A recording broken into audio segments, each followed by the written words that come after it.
Good afternoon, everyone. Glad to have you with us today as we do another live presentation from Weinig Holz Her in Mooresville, North Carolina.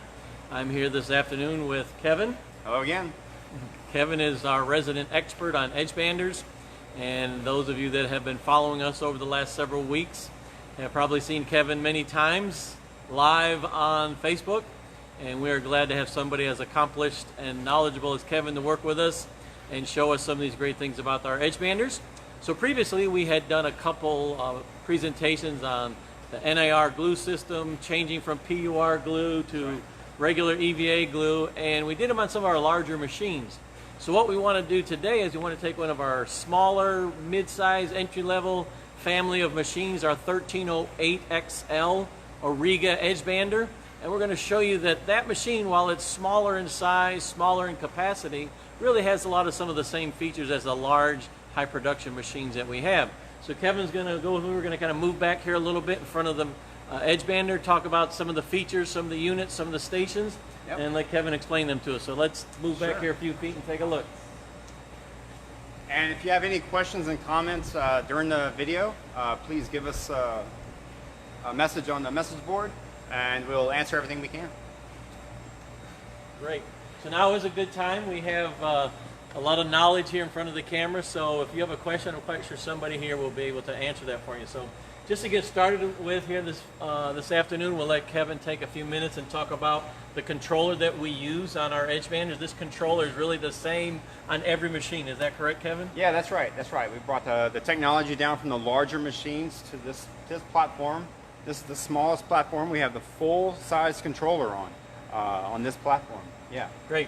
So we have the same benefits that we had on the big machines here on the small machine. Definitely. With the programmability, a lot of data and information here on the screen, error messages, troubleshooting, run times, all these kind of things that we can see here on the controller. Yep. And so we're going to kind of just skip over this right now. We'll come back to this in a couple minutes. We're going to kind of work our way down the edge bander, let Kevin explain to you some of the really neat features about this edge bander. So one of the first stations we have inside the machine is our pre-miller here. They have diamond cutter heads, Dan. Right, that's great. And you know, we can get carbide tips, carbide knives, or diamond. Maybe Kevin can give us a little brief explanation. What's the benefit that the diamond tooling gives us on this pre-milling cutter? Well, diamond's going to last much longer, so you don't have the downtime from changing the blades out, also the balancing, etc. These are a large cutter head.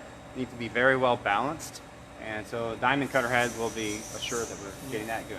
I think sometimes I've heard people say, and it's true, that the diamond would have almost 10 times the life of a carbide knife in many instances. So the diamond tooling here is great, that it's going to give us a long life, give us a very accurate, precise cut over many panels. So that pre-milling station with diamond tooling is very nice. And then we have our magazine and our glue station here right next to each other. Yep. Tell us a little bit of some benefits on the magazine that we use. Yeah, so the magazine we have here is a large red belt here. That's going to drive the material into the machine.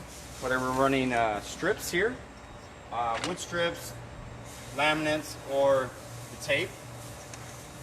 We have a large surface area there, so we don't need a small roller to grab even wood or small strips of laminate. They can be fed right in. So that belt actually is what feeds the banding, whether it's PVC, laminate, solid wood, whatever it is. That's right. This little belt is what drives and feeds the banding into the magazine, ready to be picked up by the panel as it comes through. And then right next to it is our glue station here with our nozzle applicator and our cartridge glue system. So give us a little update on that, Kevin. This is our Glue Jet 301, the same glue jet that we have in some of the larger machines, brought down to here, this platform. So Dan, I think someone asked me yesterday about this size machine, if we can run PUR in. Absolutely. We can run PUR in this machine just the same way as any other. Great. That's good to know, because every Holz Her edge bander has the ability to run PUR without any options, any modifications, any changes. The standard glue station that we use on every machine has the ability to run PUR. So it's a really nice feature that we don't have to add extra units to do PUR. Right. And whether it's our smallest model or our largest, we can do it on any of them. So that's nice. And one of the other big benefits of this is the way the cartridge works, is that we only melt the glue that we need at the time we need it. And from the time we start the heat up process till we run our first panel is less than 3 minutes. Yes. So that the heat up time is very quick and easy. And then when we're finished, we're not sitting here letting it just idle and being melted and cooking the whole time. That's right. With the cartridge. So we only melt the glue that we need. So that's a real nice feature here. Yep, melt on demand, so we don't get any burning on the glue, so the color stays pure. So if we put white glue in, we get white glue out. Dan, this system will also take granulates as well. Great. So if you want to run granulate EVA or such, we can also put that in. Yeah, that's a big plus because a lot of people already have pellets Yep. for other applications, and so they can use them here That's as right. well. So that's nice. Good. We move down through here. We got a glue station, pressure section here where we adjust for the thickness. Let's lift the hood here a little bit, Kevin. Yeah. And take a moment and look underneath there. Sure. So our safety interlock will release the hood for us.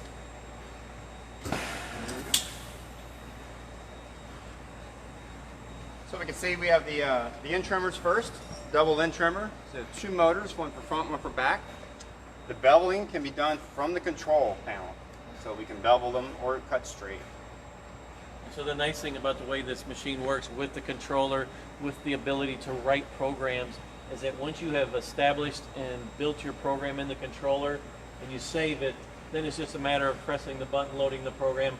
Nothing under the hood here. That's No right. lifting the hood to make changes in between different types of edge banding. So it's very quick and easy setup each time. That's right. That's Good. right. So I see a lot of servo motors here, Kevin. What do we got going on here? Maybe you can explain that to us. Yeah, this is the top and bottom trimmer. It has a knife that has a flush and a radius inside. So I can move the shoes to the appropriate size of the edge banding. I can move the motor to a different part of the cutter, in or out. This machine also has a pneumatic system called PCS, which is pneumatic changeover system, on many of the units. And you can see here, it's actually tilting the motor for us. We can either run tilted or straight flush cut. Nice. All from the controller up front. A lot of versatility there for different types of edge banding. Good. So, And I'll point out too, it also has diamond tooling. again, the same benefit that we had on the pre-milling, we have on our flush trimmer with the long life of the diamond, the precision cut, and that's good. Tooling costs can be expensive. Yes. So if we get great tooling life, that's going to save us money in the long run. That's right. Good. Our next station here is a corner rounding station. That's right. Depending upon whether it's PVC or whatever it might be, 2 millimeter, 3 millimeter. That's right. We can do our corner rounding here. It's very versatile. You do front edge, back edge, so you get a nice Right. rounded part. You don't have the corners. So you're not always limited to just doing the entire profile around top and bottom. You could do just top corners. That's right. You could do just the front edge Or just the front edge, or the rear. or just the back edge. Right, so it's up to you to set it up and save a program for that application and use it that way. So again, a lot of versatility here. It also has the ability to, in the computer to do some adjustments for a post-form panel. Maybe you have Okay. a long radius you want to get around. Right. It will also do this. It won't Good. do just a square board. Good, that's good to know. All right, so we move down. We have our scraping, one of our scraping stations here. This is our profile scraper. And again, I see some servo motors here. Kevin, maybe you could explain to us what those motor and what those adjustments are. That's right. 4 of the axes on the station have servo motors because the scraper is the final touch, and that's going to give us our final product. So we have the vertical copy wheels up and down, and the horizontal. So we can change for the dimension of the board. It will float along, so these will stay set here. The horizontal ones will adjust for the banding thickness. Okay. In the case of high gloss, let's say, you need to have the top and bottom servos to account for the film of plastic on the panel. Good to know. Again, lots of flexibility, lots of versatility, completely controlled from the controller on the front of the machine. We're not stopping each time, lifting the hood, making manual changes or adjustments. Then we have another little finish scraper here as well. Maybe you can explain to us what is the purpose or the reason of the finish scraper? Yeah, so it's tucked behind the dust hood a little bit there. The finish scraper there is for a couple different reasons. It's a little bit level of insurance, if you will. Sort of like having a razor knife, someone hand scraping the panel. So if one of the other units goes over some chips, or we have a lot of heavy static on a panel, or some chips, this is the final cut. Also, if we have a sensitive material, perhaps a printed material, we don't want to chance any of the cutters possibly touching the panel. We'll take away the print, so we can leave it just a little bit tall and let these finish the scraping because they're floating and they're flexible with the panel. So this is just a flat, straight knife that's literally shaving the top and bottom so that it's perfectly flush. That's right. One other thing that I noticed here, some of these clear hoses, and then I see these bottles on the end of the machine here. Explain the purpose and the benefit of those on this edge bander. Yes, this bander also has 2 sets of sprayers. The one we're looking at in the back here is for the polishing or a cleaning agent we can put inside right before the buffing station. There's one back in the front of the machine. One of the very first things we're going to spray is the panel. And this is an anti-glue. This is so in case we're running the EVA or even the PUR, where it's very important to have a very clean panel when it comes out. Okay. We want to make sure if we have any squeeze out from the band, when we cut, that the chips don't spread some glue on the panel. It's just insurance that you get good quality edge. Very clean panel. So we spray it at the front, right, run through the machine, spray it again at the end, buffers, right, clean it, and then it exits out the machine. Yeah, cleans it, and any residual residue just evaporates, and it's gone. Good, great. And then of course, the buffing at the end, just to make sure that we have a good, clean. Just to polish the edge and make it nice and shiny. Some of the thin edge banding also helps soften the edge a little bit. So this particular edge bander, Kevin, what is the track speed that we're working with here? We're going to run 10 meters a minute. It's a fixed speed. Okay. And what about the maximum thickness of edge banding that we can apply with this machine? We can do an 8 millimeter thick edge, and the panel height is 60 millimeters. Okay, so we got quite a range of panel sizes and edge banding that this machine can do for us. Yeah, it's a really great capacity level, and obviously the technology that's in this size of a footprint is exceptional. Good, good. That's great to know, because while it's not a huge machine and it's not a high production machine, there's a lot of programmability to it, which makes it easy for the operator, and we're not lifting the hood. So what we're going to do, we're going to close the hood now. Kevin has some programs already loaded into it, but before he does that, we'll let him just explain a little bit about some of the buttons on the controller here and some of the features that we have, and then we'll load the program and we'll run a couple different types of edge banding so that you can see how easy we can go from one type to another, yep, using some different stations and setups. So Kevin, give us a little rundown of some of the buttons and features that we have on this controller. Sure. The controller, the main screen here just has our temperatures here and maybe any statistics that we have loaded in the machine. For instance, if the machine is running, the chain feed, the beam height, and the program information, what type of banding, and a counter for those programs with the parts and pieces. Like how many parts that particular program, yep, ran. We can measure the parts, the length, and the time. Okay. Also. Good to know. Down here below at the bottom, we have each button corresponds to a different station. For instance, the glue station. We can go to here, adjust our heat, when the glue activates on and off, and very, very easy, simple to read instructions on how to operate the machine. Once we go down and affix all of our units and maybe run a test board, make sure, yes, this is the quality we like. So from the home page, we have a list in a folder of all of our programs. So I can just select the program we want to run. For instance, let's run the wood strip. We're going to do a bottom radius and the top is going to be flush. So real quick before you go in, if you see all these buttons that are blinking, hopefully you can see them on the live feed there. Those are the units for this particular program that Kevin just loaded that we're going to be using. Right. So see, not all of them are blinking. So some we're using, some we're not. But for this particular application, he's going to put on a 6 millimeter wood strip. That's right, 6 millimeters. Right. So these are what we're going to use for that. So the machine can go up to 8, and today we have 6. Okay, great. So yeah, so when we load the program, we get all the stats, all the adjustments are done. We'll go back to the home screen.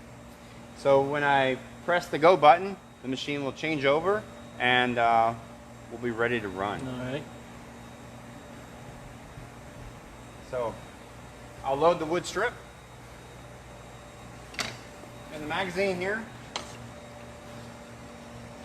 we have a simple strip gate here that's going to prevent 2 from going in at one time. My pressure wheels have to be adjusted here for the thickness of the banding, and I'm ready to go.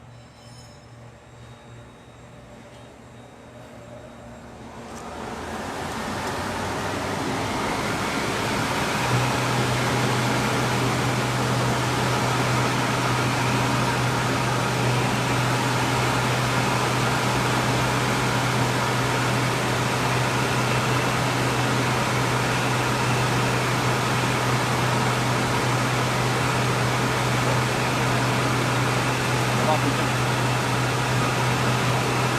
We're going to run the wood strip. Okay. We're going to do a 6mm, like I said. We're going to do a radius on the bottom. Okay. And flush on top. Great. So put the wood strip on this side first. Right. And then the second time we're going to come back and put We're going to do a 1mm. 1mm PVC on the end. On the end. With the corner round. With the corner round. Okay. Great. Got it. Let's do wood strip first. Yep. I've got more picture.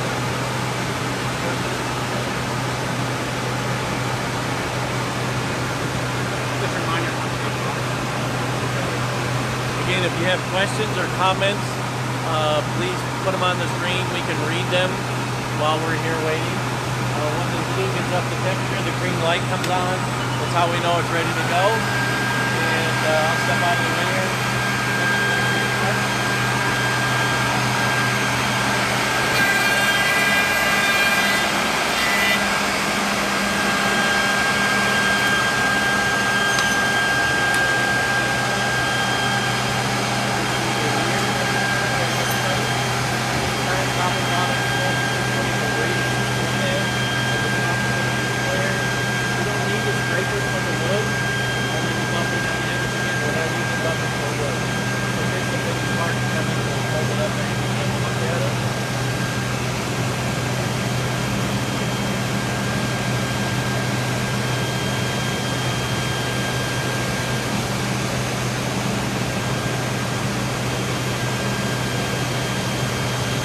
Now we'll do a changeover and we'll do the 1mm on the other side.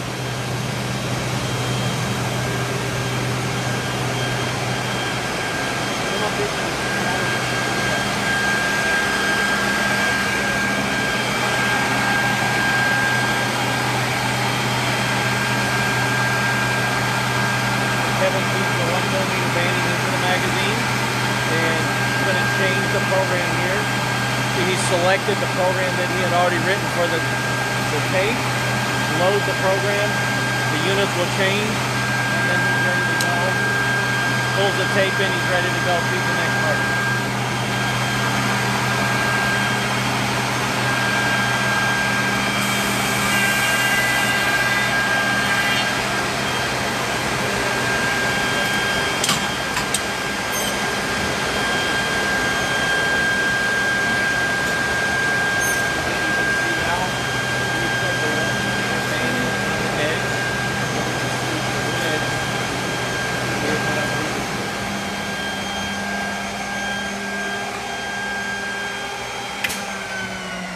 So here you go, you can see the, get over here in the light so you can see it better.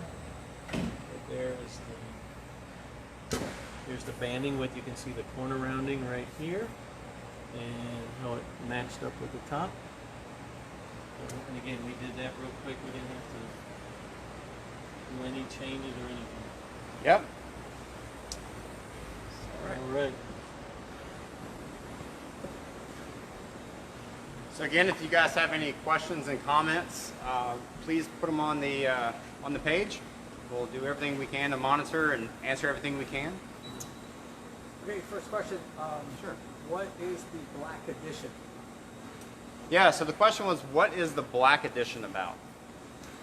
Dan, do you have an answer for this? I do not have an answer for that. I believe it's just the hood. When they came out with the XL, they named it the Black Edition. I truly don't know, or don't have an answer. Yeah, I don't think it's anything different under the hood. It's just a marketing to make it look good. It's a little bit different than the rest and to draw attention to it. But as far as the stations and everything that it does, it's nothing. The hoods were white, and now it's two-tone machine, and I think this is where it came from. All right. Anything else, Christian? That's it? All right. Okay, well, thank you to everybody. Thank you, Kevin, for taking time running the machine today. Thanks, Dan. We appreciate everybody joining in. And again, if you have questions, you can, even after we get done, you can pop them on the Facebook page and we'll be glad to answer them for you. So if they want to contact us, what's the best way to get a hold of us here at Weinig? Right there, you can contact us right from the Facebook page, from our website. Any of those, we'll get the questions and be glad to get back with you. So thank you for joining with us today, this afternoon from Mooresville, North Carolina. Weinig Holz Her. Have a good day. See you guys.